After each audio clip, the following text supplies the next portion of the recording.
ಮುಸ್ಲಿಮರು ಅಲ್ಲಾ ಅಂತ ಕರೆಯೋದು ಏಕೆ? ಮಸೀದಿಗಳ ಮೇಲೆ ಸ್ಪೀಕರ್ಗಳನ್ನು ಹಾಕಿ ಅಲ್ಲಾ ಅಂತ ಕೂಗುವುದು ಏಕೆ? ಮತ್ತೆ ನಿಮಗಿದು ಗೊತ್ತಾ? ಮುಸ್ಲಿಮರು ಸ್ವಂತ ಚಿಕ್ಕಮ್ಮ ದೊಡ್ಡಮ್ಮಳ ಮಗಳನ್ನೇ ಮದುವೆಯಾಗೋದು ಏಕೆ? ಮುಸ್ಲಿಮರು ಮುಂಜಿಯನ್ನು ಮಾಡಿಸುವುದು ಏಕೆ? ಮುಸ್ಲಿಮರ ಆಚಾರ ಪದ್ಧತಿಗಳ ಬಗ್ಗೆ ಮತ್ತೆ ಮುಸ್ಲಿಂ ಮಹಿಳೆಯರು ಬುರ್ಕಾವನ್ನು ಧರಿಸುವುದರ ಹಿಂದಿರುವ ಕಾರಣವಾದರೂ ಏನು? ಈ ವಿಡಿಯೋದಲ್ಲಿ ನೋಡೋಣ ಬನ್ನಿ. ಇಸ್ಲಾಂ ಧರ್ಮ. ಇಸ್ಲಾಂ ಧರ್ಮಕ್ಕೆ 1400 ವರ್ಷಗಳ ಇತಿಹಾಸವಿದೆ. ಇಸ್ಲಾಂ ಪದದ ಅರ್ಥ ಶಾಂತಿ ಮತ್ತು ಸಲ್ಲಿಕೆ. ಪ್ರತಿಯೊಬ್ಬ ಮುಸಲ್ಮಾನರು ಪ್ರತಿದಿನ ಅಲ್ಲಾಹನ ಮುಂದೆ ನಿಂತು ನಮಾಜ್ ಮಾಡಬೇಕು.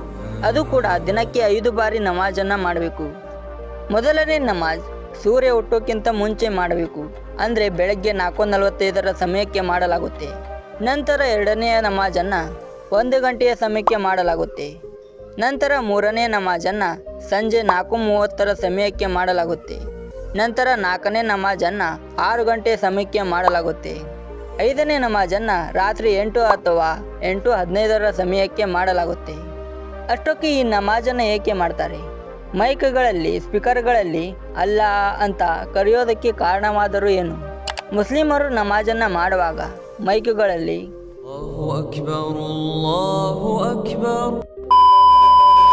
ಹೀಗಂತ ಕೂಗೋದನ್ನು ಅಜಾನ್ ಎಂದು ಕರೆಯಲಾಗುತ್ತೆ. ಈ ರೀತಿ ಕೂಗೋದನ್ನು ಮಸೀದಿಗಳಲ್ಲಿ ನೀವೆಲ್ಲ ನೋಡೇ ಇರ್ತೀರ.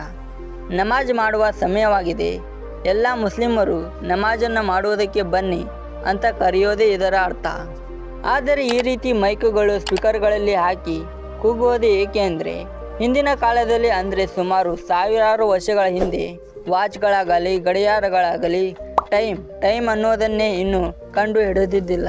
ಕೆಲವೊಂದಷ್ಟು ಜನ ಆಕಾಶ ಅಥವಾ ವಾತಾವರಣ ನೋಡಿ ಇಷ್ಟೇ ಸಮಯ ಆಗಿರಬಹುದು ಅಂತ ಊಹೆ ಮಾಡಿ ನಮಾಜನ್ನು ಮಾಡೋಕ್ಕೆ ಮುಸ್ಲಿಮರು ಮಸೀದಿಗೆ ಬರ್ತಾ ಇದ್ರು. ಇನ್ನು ಕೆಲವು ಜನಕ್ಕೆ ಸಮಯ ಎಷ್ಟಾಗಿದೆ ಎಂದು ತಿಳಿಯದೆ ಎಲ್ಲ ಮುಸ್ಲಿಮರು ಒಂದೇ ಕಡೆ ಬಂದು ನಮಾಜ್ ಮಾಡಲು ಆಗ್ತಾ ಇರಲಿಲ್ಲ. ಈ ಸಮಸ್ಯೆಯನ್ನು ಬಗೆಹರಿಸಲು ಮೊಹಮ್ಮದ್ ಪೈಗಂಬರ್ ಅವರು ಒಂದು ಉಪಾಯ ಮಾಡ್ತಾರೆ. ಅದೇನೆಂದರೆ, ಎಲ್ಲ ಮುಸಲ್ಮಾನರು ಒಂದು ಸ್ಥಳಕ್ಕೆ ಬರ್ತಾರೆ. ಚರ್ಚಿಗೆ ಬಳಸುವ ಗಂಟೆಯನ್ನು ಬಾರಿಸಿ ಎಲ್ಲ ಮುಸಲ್ಮಾನರನ್ನು ನಮಾಜ್ಗೆ ಕರೆಯಬೇಕು ಅಂತ ಎಲ್ಲ ಚರ್ಚೆ ಮಾಡ್ತಾರೆ. ಆದರೆ ಇದು ಮೊಹಮ್ಮದ್ ಪೈಗಂಬರ್ ಅವರಿಗೆ ಒಪ್ಪಿಗೆ ಇರಲಿಲ್ಲ. ಇನ್ನು ಕೆಲವರು ತುತ್ತೂರಿಯಿಂದ ಕೂಗಲು ಕೆಲವರು ಸಲಹೆ ಕೊಟ್ಟರು. ಆದರೂ ಕೂಡ ಇದಕ್ಕೆ ಪೈಗಂಬರ್ ಅವರು ಒಪ್ಪಲಿಲ್ಲ. ಇನ್ನು ಕೆಲವರು ಖುದ್ದಾಗಿ ಮನುಷ್ಯನೇ ಕೂಗಿ ಹೇಳಿದರೆ ಹೇಗಿರುತ್ತೆ ಹೀಗಂತ ಹೇಳ್ತಾರೆ. ಈ ಮಾತಿಗೆ ಮೊಹಮ್ಮದ್ ಪೈಗಂಬರ್ ಅವರು ಒಪ್ಪುತ್ತಾರೆ. ಅಲ್ಲಿಂದ ಎಲ್ಲರಿಗೂ ನಮಾಜಿನ ಸಮಯವಾಯಿತು ಅಂತ ಕೂಗಿ ಹೇಳೋದಕ್ಕೆ ಶುರು ಮಾಡಿದರು. ಆದರೆ ಆಗಿನ ಕಾಲದಲ್ಲಿ ಲೌಡ್ ಸ್ಪೀಕರ್ಸ್ ಬಳಸ್ತಾ ಇರಲಿಲ್ಲ. ಯಾವಾಗ ಲೌಡ್ ಸ್ಪೀಕರ್ಸ್ನ ಕಂಡು ಹಿಡಿದರು, ಅಲ್ಲಿಂದ ಲೌಡ್ ಸ್ಪೀಕರ್ಸ್ಗಳನ್ನು ಬಳಸಿ ಅಲ್ಲಾ ಅಂತ ಕೂಗೋದಕ್ಕೆ ಶುರು ಮಾಡಿದರು.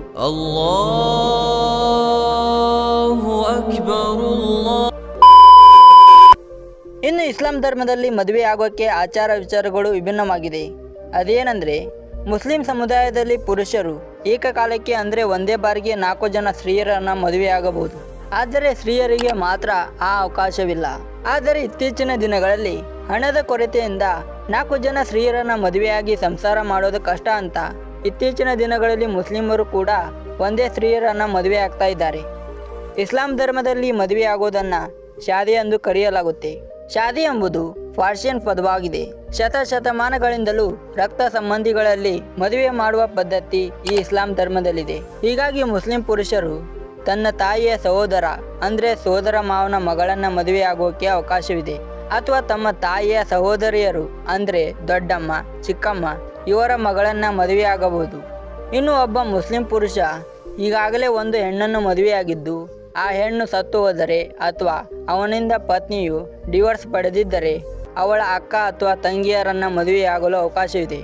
ಈ ಇಸ್ಲಾಂ ಧರ್ಮದಲ್ಲಿ ಮದುವೆಯಾಗೋಕ್ಕೆ ಕೆಲವೊಂದಷ್ಟು ನಿರ್ಬಂಧಗಳು ಕೂಡ ಇದ್ದಾವೆ.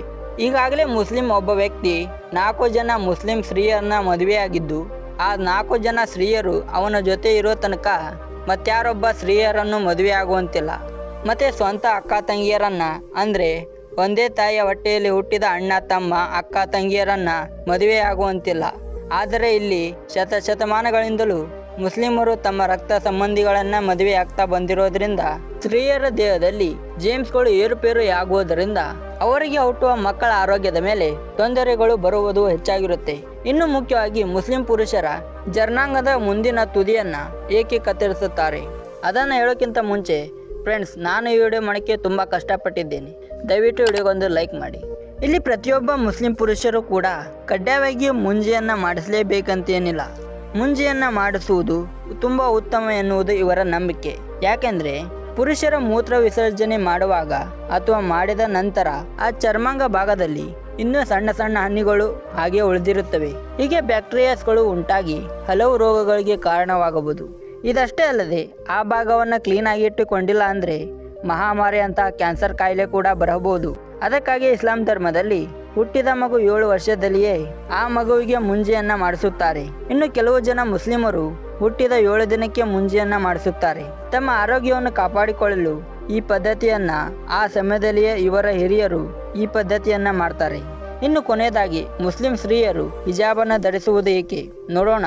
ಫ್ರೆಂಡ್ಸ್, ನಮ್ಮ ಚಾನಲ್ 1K ಸಬ್ಸ್ಕ್ರೈಬರ್ಸ್ ಆಗಲು ತುಂಬ ಹತ್ರ ಇದೆ. ನೀವು ದಯವಿಟ್ಟು 1K ಸಬ್ಸ್ಕ್ರೈಬರ್ಸ್ನ ಕಂಪ್ಲೀಟ್ ಮಾಡಿ.